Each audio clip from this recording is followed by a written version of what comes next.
guys, it's Kate here for part 2 of my April wrap-up, and I ended up reading 7 more books in the month of April, which I'm very happy with, and I did a mixture of audiobooks and physical books, and so I will just dive right into telling you about the books. But I will be doing a separate video with 4 rapid reviews of all the mysteries that I read. For those of you who aren't interested in mysteries, I won't be talking about them in this video, and so you guys can check out that video when I end up putting it up. And I ended up reading a total of 6 in the month of April, which was really fun. And so in the second half, I read Wicked Autumn by G.M. Malliot, Whose Body by Dorothy Sayers, The Brutal Telling by Louise Penny, and I just totally forgot, The Curse of the Pharaohs by Elizabeth Peters. So if you guys are interested in hearing about the mysteries that I read, you can head on over to that video when it is uploaded. And then I will tell you about the other non-mysteries that I read. And the first is Charity Girl by Georgette Heyer, and this is a Regency romance. Georgette Heyer wrote about 100 of these, and so I started this for Genreathon and then just had other priorities and wasn't able to finish it. Unfortunately, this was just 3 stars for me, so I enjoyed it. I don't know if it's that I just don't like mysteries all that much, or if it's that this was like not as good one from her series. I'm just not sure.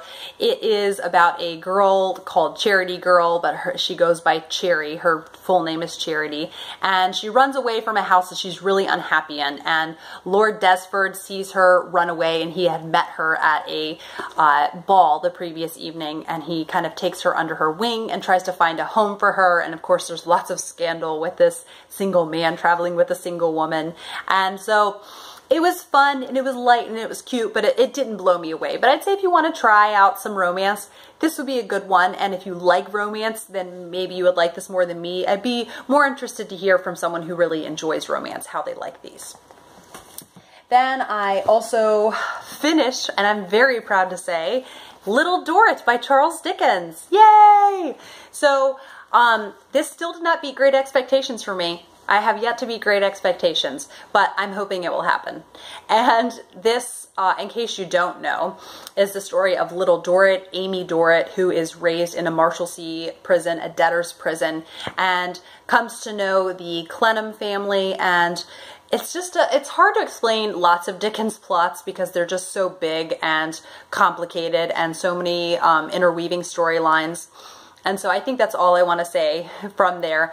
And I did really enjoy it, though. I did start to get really, like I was really dragging around page 600. So from like 600 to 800, it was just really hard to read and just sad. And I felt so lonely and isolated while I was reading it. But then as once I got to page 800, I started to really enjoy it again, and I ended up the novel on such a good note and such a wow, that was an amazing book. And I do feel a little gap in my life now that I'm done. And the ending was very heartwarming and very extremely rewarding, and just everything that I have been hoping for. I do regret watching the miniseries prior to reading this, because in parts it just felt like I was reading a screenplay. That's how accurate in parts that the miniseries was. But the ending in this was about 10 times better than the miniseries ending, which I had heard already. So this was really good, and I definitely liked it more than The Pickwick Papers or A Tale of Two Cities, but it's not hard to beat A Tale of Two Cities for me. And this is, yeah, it was definitely enjoyable, and I'm really glad that I read it, and I had such a lovely time reading it with Amanda Center, and I'm really looking forward to a Google Hangout we're planning on doing to discuss and debrief all our feels on this. And like I said, it definitely was a very heartwarming ending and a very rewarding read. And then an unexpected one that I ended up loving was The School for Good and Evil by Soman Chainani. And this was a YA fantasy about a school that has an evil half where you can learn to be a villain, and then a good half where you can learn to be a prince or princess. And there are 2 friends, Agatha and Sophie, and they get kidnapped and taken to the school. And Sophie thinks, of course, she will be put in the school for good, and she's put in the school for evil. And Agatha, who lives in a graveyard and is really a loner, gets put in the school for good. So throughout the book, there's so much character building and just getting to know them better and seeing why the schoolmaster would have put them each in the school that they're in. And this had just as good world building as Harry Potter. I kid you not. I couldn't believe the creativity and the ingenuity in this. It definitely wasn't as emotionally engaging and captivating as Harry Potter, but I really thoroughly enjoyed this. And there are 2 more in the series, which I'm really looking forward to getting to. And I did the audiobook and it was excellent.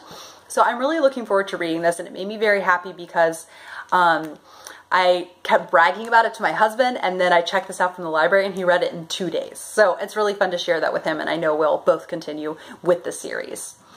And then let's see if there's anything else I need to tell you guys about.